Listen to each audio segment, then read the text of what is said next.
My talk is a bit out of order. It fits well with some of yesterday's topics, but a slot opened up, so I'm jumping in for Jean. Successful collaboration sites save government agencies hundreds of millions of dollars. Neuroimaging researchers have been sharing and collaborating on software tools, big data, and now saving compute time via the triad of NITRC services. The resources repository, the image repository, and the computational environment. DELSA can do the same in the data-enabled life sciences domain. Software analysis tools and algorithms are shared and reused on NITRC-R. As a result, the NITRC team estimates $420 million in funds redirected towards science research versus redundant software development. We have over 7,000 registered users, and you don't even have to register to view and download most of NITRC-R's resources.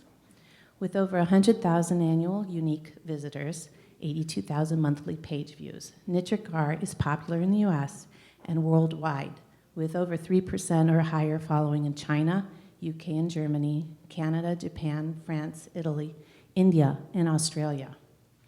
Researchers are also sharing their data, and progress is being made on methods and metrics and standardization on how data is handled via NITRC-IR. Powered by XNAT, a powerful image repository for DICOM and NIfTY data formats, we facilitate secondary analyses whose costs are incremental to the larger expense of securing that initial raw data. Like 3D Virtual Cell, NITRC is a Tier 3 registered with UCSD's NIF and housed as well on their San Diego Supercomputing Center. Barriers to entry are lowered for research institutions with smaller compute budgets as they use NITRC CE, where you can pay as you go using pre-configured imaging analysis tools via the Amazon Marketplace. We've populated NITRC CE with tools our scientific community download the most, like FSL and AFNI. Specifically, our team performed an FSL analysis on a number of the available NITRC CE platforms where processing took just under 6 hours. Not that I'm an expert, but since this routine of the FSL processing package used automated process parallelization, which will be meaningful to some people in the room, we automatically took advantage of multi-core instances, and using the highest powered Amazon system, the analysis was done in 20 minutes, using 16 cores, but only cost $2. Those 5.5 hours could be better utilized troubleshooting real science projects or problems. As we all know, fully loaded researchers cost between $100 and $200 an hour. And yes, I can run this on my phone. This success could be repeated across other research programs such as DELSA and 3D Virtual Cell. NITRC is open source, released to the public, and annually updated. We paid for it with tax dollars and hope others can reuse it. So to give you a quick view of the front pages for each of the services, the resources repository allows searching across a controlled vocabulary and then a common storefront for 570 different tools researchers can find. That resources software executables, or software code if they're really playing nicely, documentation, and an area to submit bug, feature, and support requests, among other things.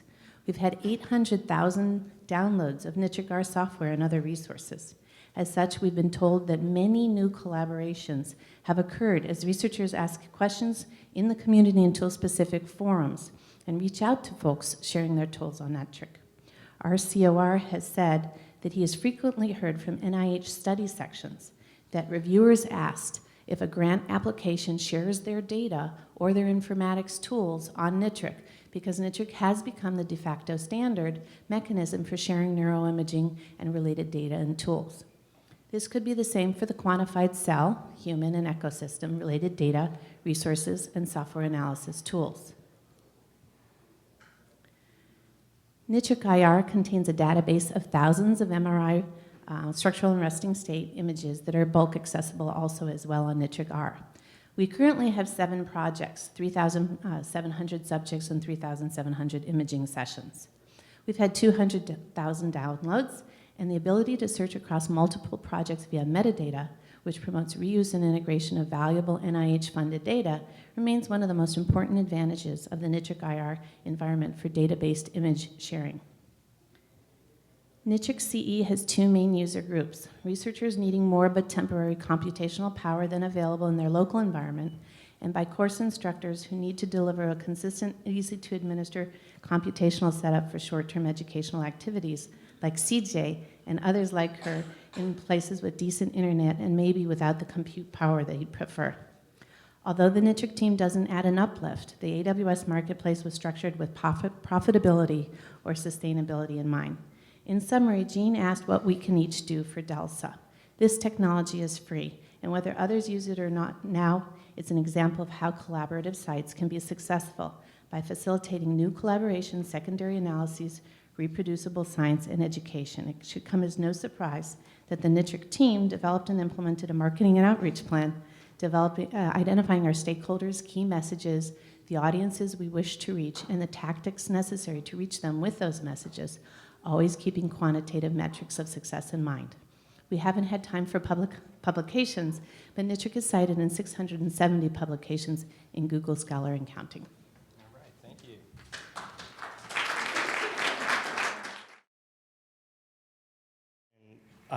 Nanopublications is really just another way of saying new publication formats that we might consider. So it's a shame Tim Clark isn't here because he was going to talk about micropublications, which is, I think we see a trend in big data, which is kind of ironic, that kind of the answer to big data challenges seems to be ever smaller publication formats. And Tim Clark's micropublication format, just to plug his system, it's really a small publication format that deals with individual arguments or controversies that you want to make and state and transfer and log and document. Nanopublications is, I should probably get a slide up, right? Session 5.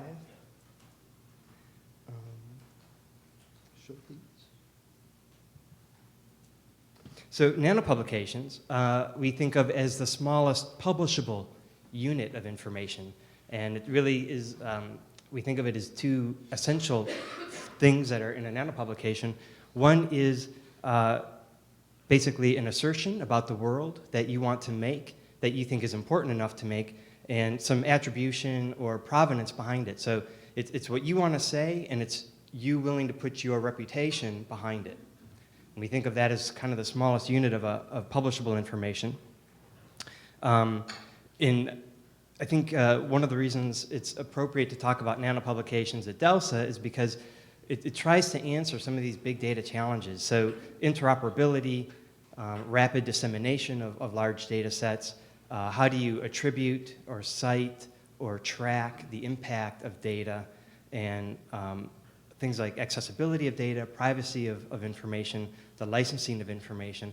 All of this can be, I think, all these challenges can be solved easier when the unit of publication is really small.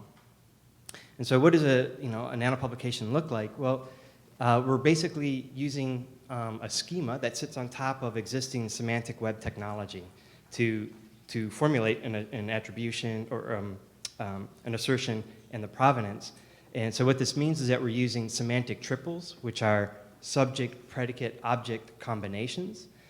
These triples have an ontology that's behind them, and we can serialize the meaning of these triples using a markup language called RDF, which is kind of like HTML, but is a way to give meaning to your information, to your data, so that a computer can read it and it can be interoperable. The whole point behind nanopublishing is to link provenance to data. And so it's really just a way of tagging individual assertions with who said it and why they said it. And provenance, I think, changes everything at this level, because you immediately understand whether or not you can trust this data, whether or not you can choose to trust this data. You can use the provenance as a way of reasoning over your data set or filtering your data when you want to do some analysis. It allows you to incentivize the publication of information, because whoever publishes a nanopublication has an opportunity to be cited and for their information, for the impact of their information to be tracked.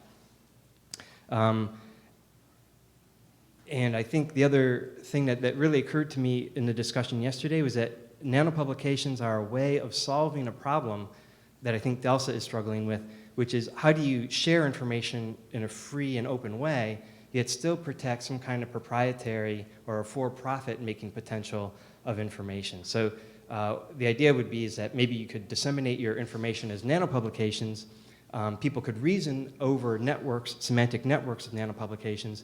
When they find a new inference that they think is important and real, a discovery, they can then dig down into the provenance and see how much they can really believe this hypothetical connection that they've discovered. So just to give you maybe an example too, a little bit more concrete, malaria is transmitted by mosquitoes would be a kind of assertion that you might want to publish. In PubMed, you can text mine and discover that there's about 6,000 occurrences of that assertion. But there's lots of different ways to model your data as triples or as small graphs of triples. And we're down to 1 minute. I'm just going to show you what a real nanopublication looks like. This is all RDF. It could be written serially in a small document, but I've broken it down here into its graph representation. This is a nanopublication we created to represent genomic annotation data from the Phantom 5 research project, kind of like the ENCODE data, but it's a way of representing an assertion, like a particular region of the genome is a transcriptional start site for a particular gene. We can say something about the experiment that it came from and who said it, and we can also, so this is provenance that's connected to the assertion, but then the nanopublication itself has its own attribution, and that's what we call the publication infograph. If you want to know more, you can go to nanopub.org, and you can learn about nanopublications, see templates for other data types, and yeah, I also have some flyers for our company that is consulting for nanopublications, and they have a lot of semantic data already built, ready to go for nanopublications, which might be of use for a lot of DELSA projects, and I can hand these out if you'd like. Thanks.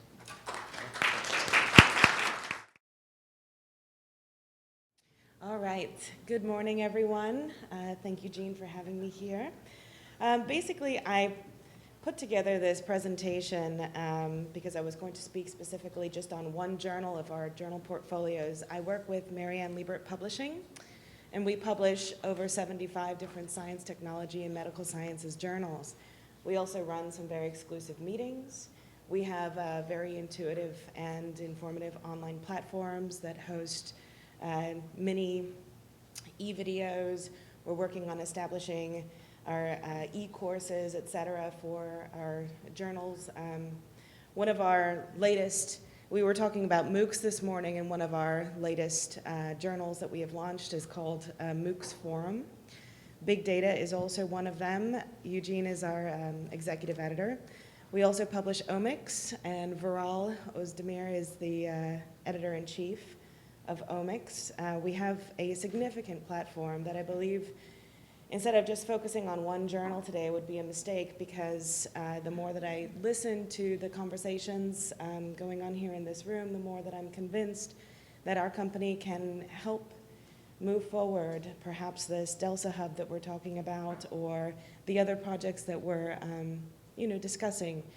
We also mentioned that, where do we want to be in another year? And I think that DELSA really has the opportunity right now to accelerate forward beyond what others are trying to organize. You already have the brain power, you have the meeting set up, you have a year and a half of experience together, and you're continuously growing. And right now I envision DELSA on the crest of a wave, and where it needs to go is basically to really become an accredited source for people to go to understand data, not only in a very simple way, but in a very complicated and technical way, to help solve these complicated problems that big data obviously presents.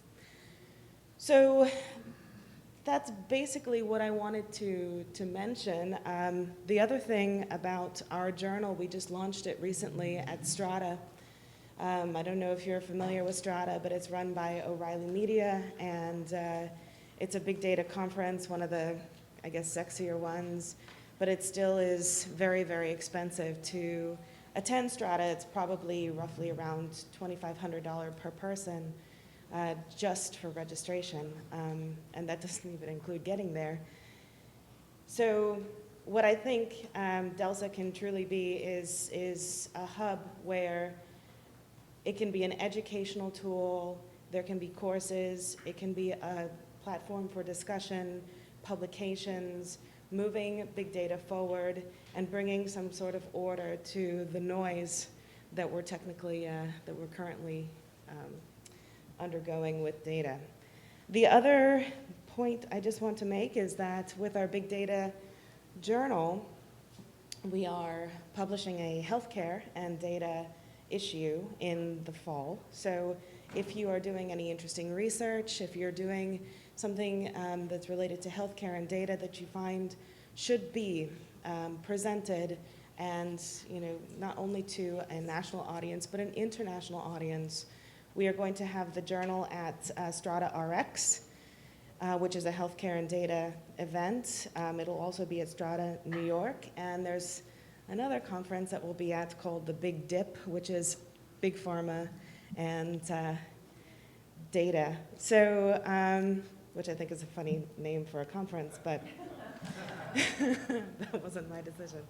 So here's my email address. If you have any questions, please feel free to email me. My card is also outside next to the journals. And so in the future as well, if you're not doing anything with life sciences and data or healthcare and data, please bug me, because we are also doing finance and data and education and data and open source data versus whatever data. So please feel free to contact me, and thank you so much for your time.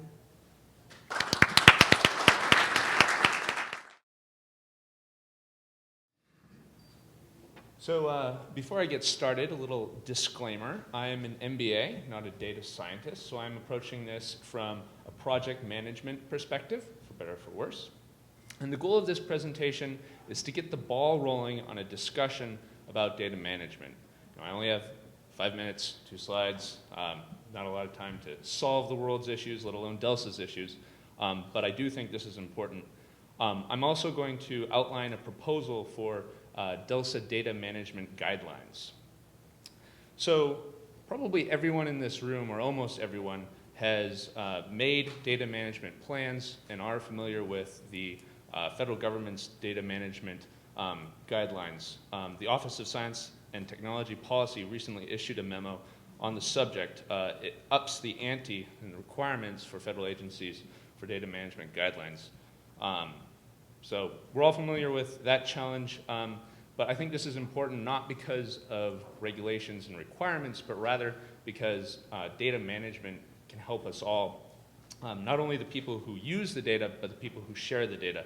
And this study from +1 demonstrates that. So our lab at Seattle Children's is a data generator, a data host, and a data processor. And so we're intimately familiar with the challenge of data management.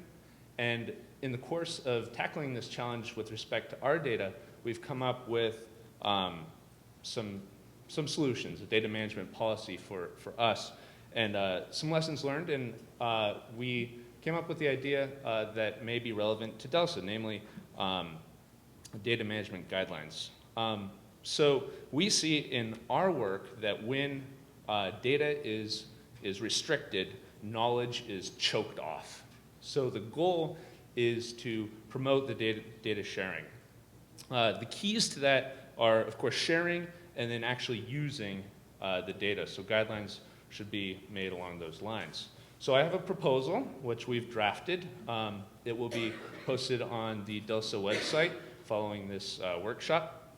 And so just wanted to show you a picture of the document. You know it's official if there's something drafted, right? This isn't necessarily supposed to be a set of rules. Rather, we're trying to get everyone on the same page with shared expectations. From a project management standpoint, shared expectations, scope, frameworks are some of the most important things, especially early on, for successful outcomes. So what we've done is taken the OSTP memo and the DELSA vision and mission and excuse me, combine those and taken the most important points from those. So the key pieces from this guideline, we talk about the purpose, scope, and retention for data management plans and data management guidelines, and we outline 10 key points. And I just want to call your attention to a few of those in bold. I think access and sharing and collaboration, the first 2 points, don't need much discussion, should be pretty obvious, but worth paying attention to. Transparency, I think, is my number one. Transparency is important in data management, creating the process of creating the guidelines, as well as how data is managed. If the community understands why this is going on and how it's going on, I think people will be much more open, and that's been our experience. And lastly, the last one, point number 10 there, is upholding legal obligations and moral obligations. And the actual guidelines go into that a little bit more in detail. We thought that would be a very major barrier in creating a data management policy. We found instead that our legal counsel at Seattle Children's was more interested in our transparent process and making the guidelines understandable for the public and understandable for us and following through with those. So I think that's worth noting as well. In closing, truthfully, I have more questions than answers about DILSA's role in data management guidelines. I think DILSA needs to put these out there as a framework for individual labs and individual organizations to create their own policies. I don't think DILSA can create a blanket policy. We're not in the business of data management in particular. We're not in the business of regulation, certainly not regulation or control. And instead, I am proposing that we reach a set of shared expectations and be the voice for the community about data management. Thank you very much.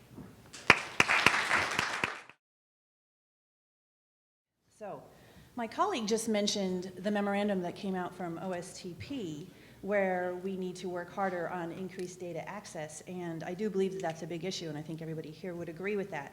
But there's another issue out there, and that is data reproducibility. And I think data reproducibility may have been a victim of our produce or perish environment, because who has time to verify? Certainly not the reviewers. That's not their job. They can do the best they can, but when even Larry Smarr needs to stand in line to get some of these big experiments done again or analyzed, how could they do it? And us, the other scientists, well, telling somebody that they're wrong isn't very fundable, and the fact is most of us are trying to get our data out and do our experiments to try and get that next grant. And finally, if the information to do the reproducibility experiments isn't in the publication to begin with, then even where do you start? Well, here's what we could do. In your personal life, you may have your own mental checklist. I know in the morning I pat my pockets, make sure I have my phone, I have my keys, I have my work badge, I check my bag, I make sure I have my laptop and my peanut butter and jelly sandwich, good to go. In industry, they have checklists. Honda puts out a 150-point used car checklist to make sure that that used car you're going to buy is actually going to run for you. The airplane manufacturers, they have checklists to make sure that the pieces for the airplane are actually in place, and certainly that's important. Many of us are going to get back on a plane again today, and we want to make sure that the plane's going to get there. So, and in fact, the World Health Organization has put out a surgical safety checklist to make sure that you can get through your surgery safely. So a checklist is just a type of informational job aid. It's used to reduce failure by compensating for potential limits of human memory and attention. It helps to ensure consistency and completeness in carrying out a task. It is a failure to gather data and to publish knowledge based on these data and then find out that nobody else can reproduce it. No one's going to want to take that knowledge to the next steps, to the action and to the outcomes that DILSA wants to make happen. But isn't that why we're doing science? We want the thrill of knowledge. We want to make a difference. And that's not going to happen if the data and the knowledge aren't trusted. So, let's see, next would be, how do I go to next here? There we go. So, what is Nature doing about this? Well, the Nature editors took a look around and they did two things. First of all, they published a failure highlights reel. Now, that's kind of painful. And in fact, I encourage you all to take a look at this. And it's not something that's easy to publish and to take a look at. And in fact, you think we're airing our dirty laundry, but if we don't deal with this issue, we're going to lose the public's trust and the public fund us. And not only that, we, again, want to make a difference, so we want to fix this problem. The second thing that Nature did is that they published a checklist. Please do take a look at this checklist. The website that you can see it is listed on the top of my slide. It's not a one-size-fits-all checklist. It's going to be used to prompt the authors to make sure that the details needed for reproducibility are in the manuscript. It touches on some of the technical and statistical aspects that are frequently incompletely reported in the manuscripts. And it touches, in fact, on some things that were mentioned in the previous session about education. Statistics in particular are weak in the life sciences when it comes to manuscripts. We need to do a better job of educating the people who are writing these manuscripts so that the checklist will come easily to them. Because the fact is, checklists are extra work. They take time, they take effort, and it's a problem in the publisher-perish environment. We have the need to be novel. We have the need to self-preservation. We don't really like to tell other people that they're wrong, but it needs to be done. The checklist, if you consider the wasted time and the wasted effort that other people may have if they try and base their information and their further experiments on your incorrect information, then the upfront effort is worth it. We need trusted data sets and results. They're the cornerstone of the scientific endeavor, and the only way that we're going to move from data to knowledge, from action to outcomes. Thank you. Excellent.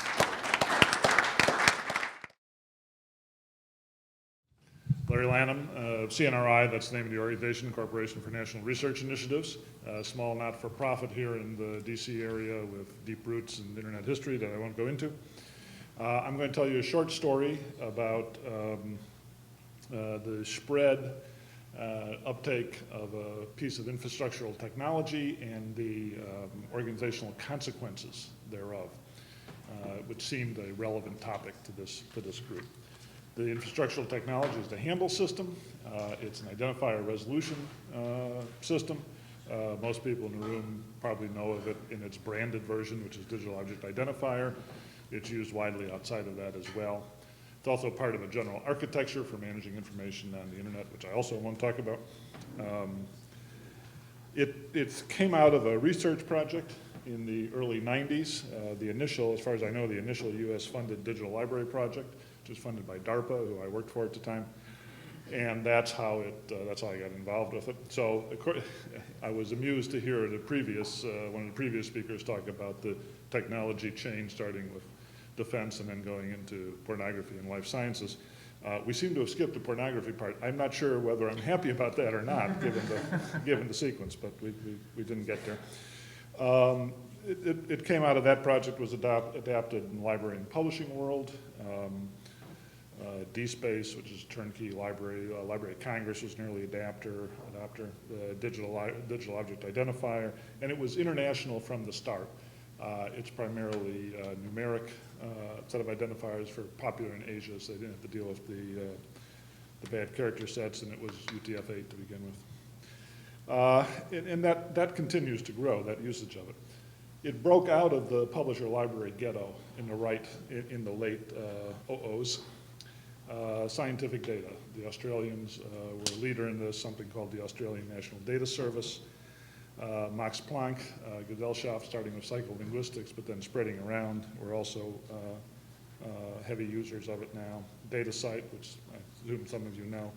More recently, EPIC and UDAP, also European. But then out of the science world, the entertainment industry, which has a surprising amount of artifacts to deal with. It was an entertaining experience for me. I get to look at a lot of different fields and areas, and media was an entertaining one. So that takes us to the current day. There's been a threshold of use and dependence now around the world on this technology.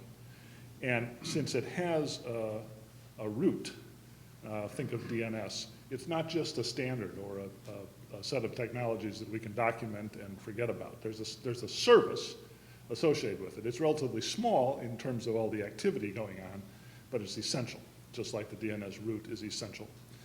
And that brought up questions about, well, who is CNRI? You know, the guys they see look like they're retirement age. Who's in charge? What's going to happen with this thing going forward? So we had to address that. Both the Chinese and the Max Planck guys were the ones who pushed hardest on us 3 or 4 years ago, and we've reacted as follows. We have to develop a plan for infrastructural governance and sustainability.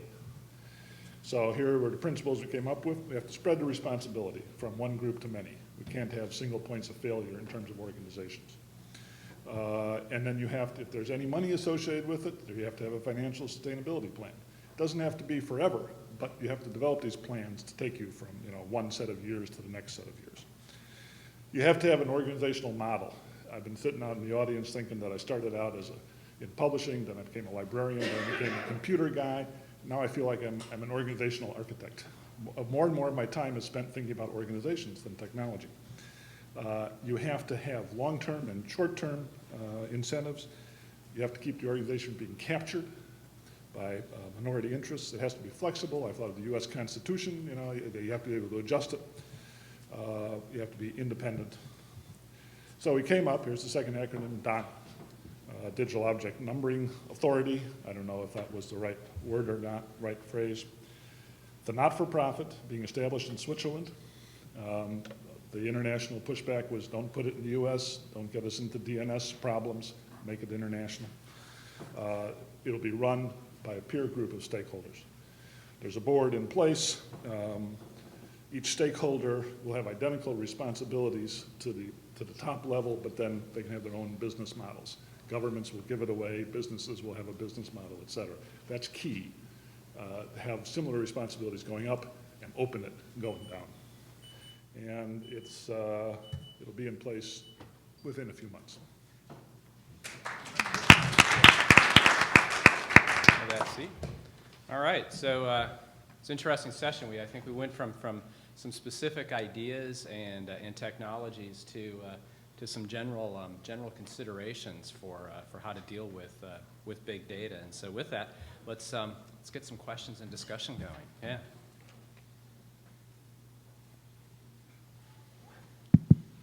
Yeah. Good morning, afternoon, morning.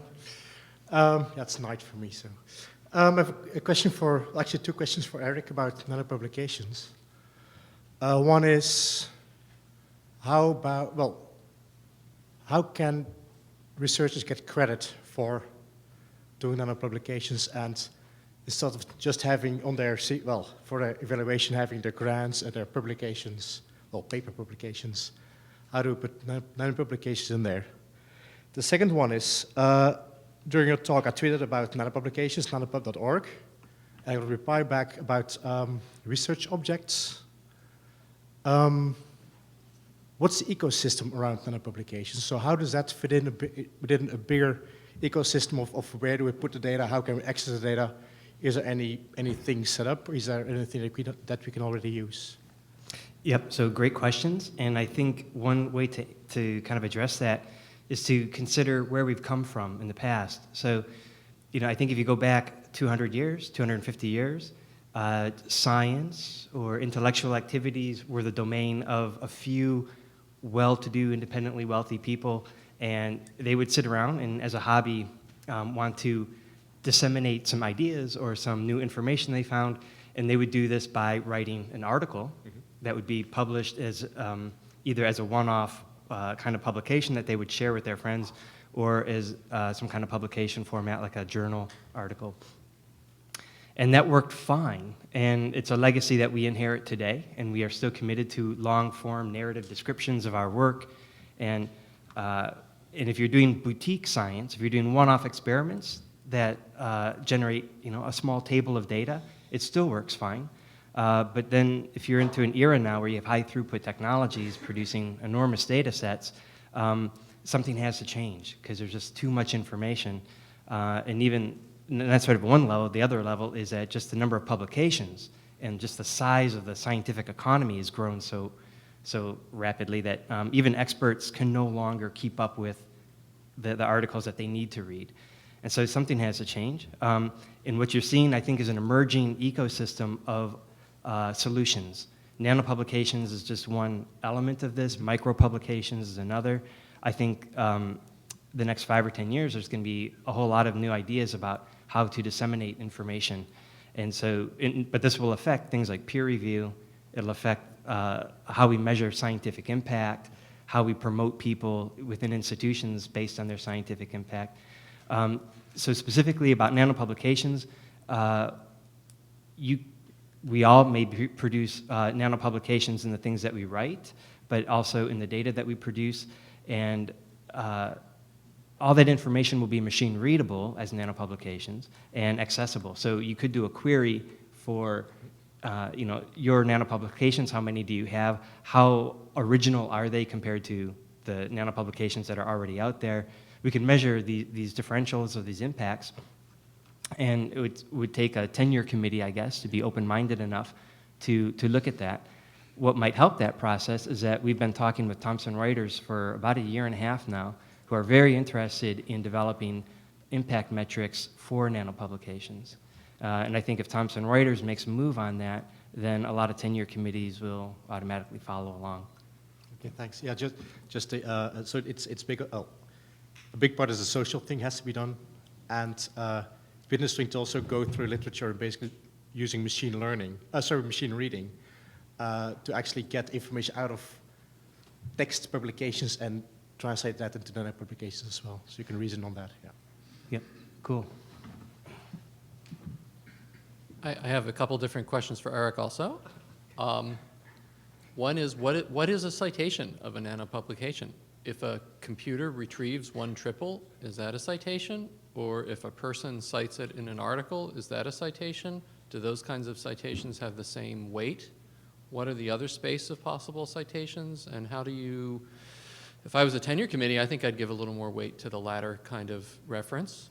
What's to stop me from writing a program that accesses my own publication, my own triples 1 million times to increase my citation rate? What are your thoughts on those things? Yeah, so again, really a great question. The short answer is, I don't know. But the community will figure it out, I would say. That this is, nanopublications are created in the spirit of open access and open source. So I think there could be the development of different metrics and different citation mechanisms. And we have our own ideas about how that might look, but I'm sure other people have other ideas as well. So I think it's sort of just something that we want to wait and see over the next development period, how people want to track and cite and see the impact of nanopublications.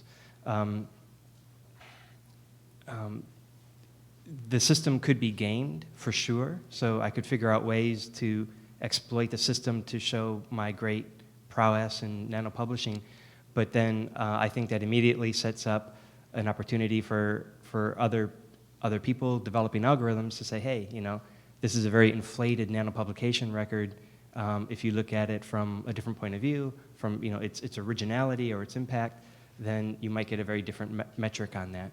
So I think one way to check the gaming is just to have a variety of different metrics out there that you can use.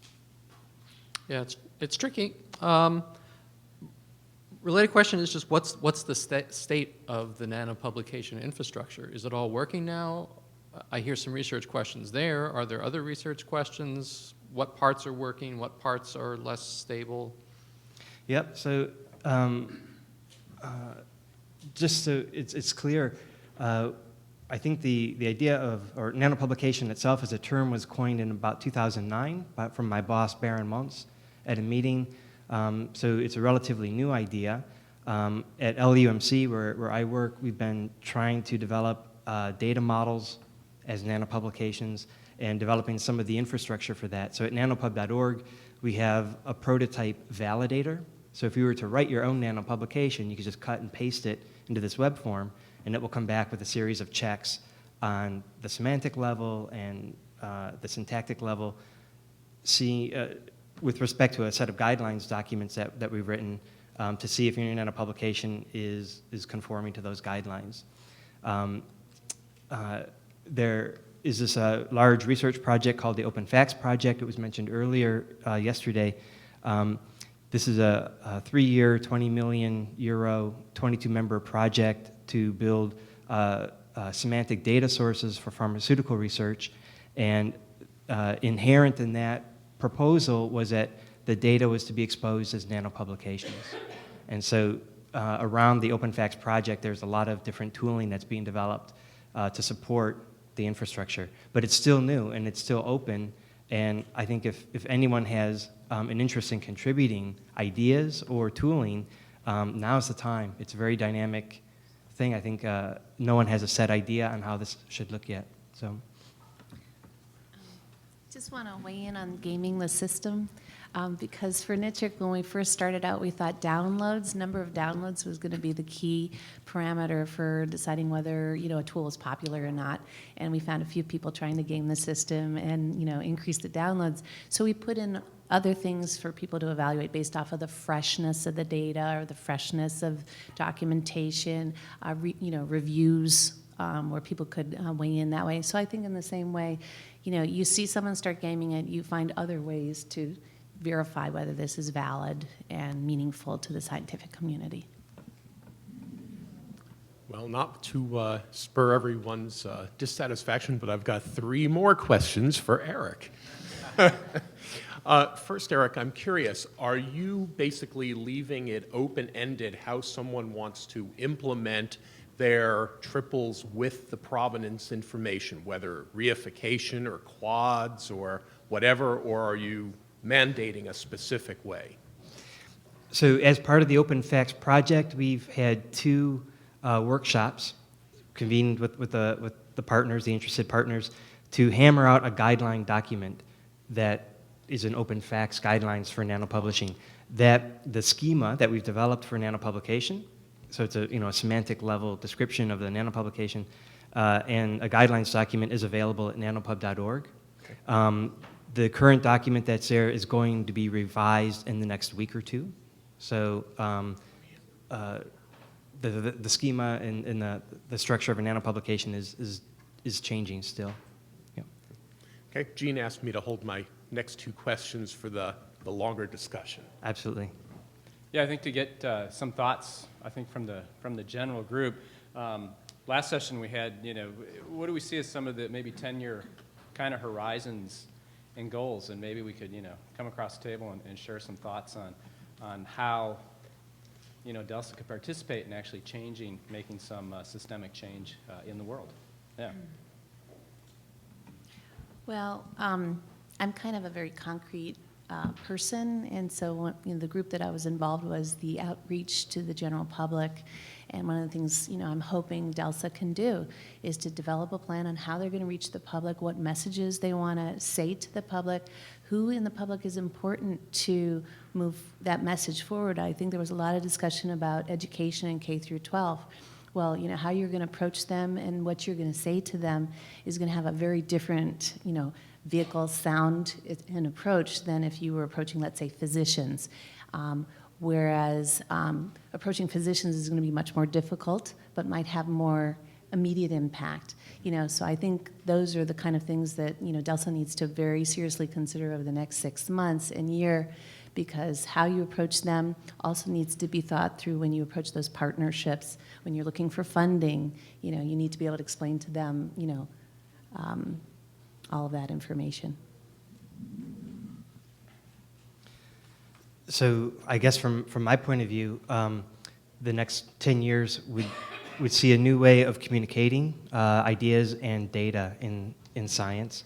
And part of that would be a continuation of the long-form narrative articles that we have.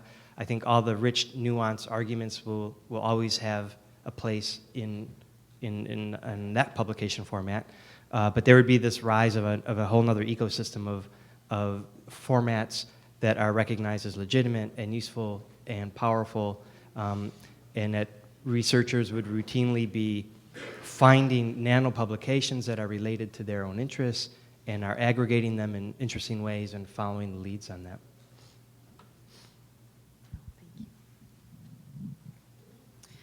I truly believe that DELSA will become, if presented correctly, will become the accredited source for how we use data and how we communicate data. And also, for the citizen scientists out there, I think DELSA could be an amazing tool to help guide people who are interested in mapping their genetic makeup, et cetera, to understand what the expectations are, what the graphs actually mean, and also what to do and what not to do. So basically, I believe that going forward, what DELSA can truly be is this DELSA hub, as Todd was explaining yesterday, but beyond that, be an accredited source for people to use and how to disseminate and understand, share, protect themselves and the data that they're using on a regular basis.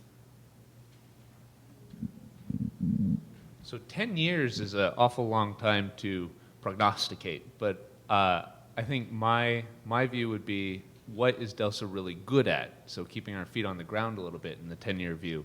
And I see DELSA really expressing competence in getting the community together and discussing challenging issues, and then hopefully reaching some shared expectations, as I had talked about. I think if we can be transparent over the next years and continue to be that voice of the community, then we can dream big and meet some of the expectations of the community and achieve some tangible results. I really think that education is going to be key. We can all educate each other. So for example, the MBA that we have here, the statisticians we have out there, we all have a piece of the knowledge we need to make big data more successful and to make life sciences more successful. And so we have to be able to share that information so we can use it. The fact that Nature feels the necessity to put out a checklist to make sure their manuscripts are more robust suggests that the people who are writing the manuscripts weren't taught how to write the manuscripts properly. And I'm not saying it's a bad idea, because we need good data, we need good manuscripts out there. And in fact, I invite you all to take a look and let DELSA know what you think of these checklists and how we can make other checklists if necessary, how we could adopt or amend this checklist, or other ideas. Because truly, although we're going to nanopubs, we're going to micropublications, we're going to whatever, right now, the basic unit is still the publication. And if we can't communicate our data to each other, we have a big problem. I agree that 10 years is a long time in terms of technology and data, but it's not that long a time for organizations which move more slowly than technology. The promising things I've heard in the last day and a half are DELSA serving as a focus for objectives, publicizing the efforts, outreach, education, objectives, that sort of thing. If it's an alliance, it's an alliance of all these groups around the world, and can be the point of a spear for this evolving stuff. All right, great. Going through made me think of actually a specific question for Beth on the checklist. So, you know, Nature's put out this checklist. Let's get authors to do a better job. That's, I think, a worthwhile goal. But how about the reviewers? You know, so if peer review is going to have any real quality in the future, is there an opportunity to actually set up another peer review body, perhaps, that could validate publications against these checklists to at least do a first pass? And are there any economic opportunities within that? That's a great question, Todd. And I think there are other opportunities, and that's the reason. One of the reasons DELSA exists is because we've got the heads in the room that can come up with the ways to fix the problems that we have. The Nature said that they are actually going to commission statisticians as necessary with the agreement of the authors to work on these papers. And so that's an occasion where perhaps the statisticians that are involved in DELSA would be the best group to be commissioned. Cool. Any more questions from the audience or panelists amongst each other? Anybody disagree? Huh? We have no time. Even better. Peter was coming up, sorry. Gee. No, we're out of time, okay. Oh, I wasn't, Jean's gonna keep us on track. Good, thank you. And thank you. Yes.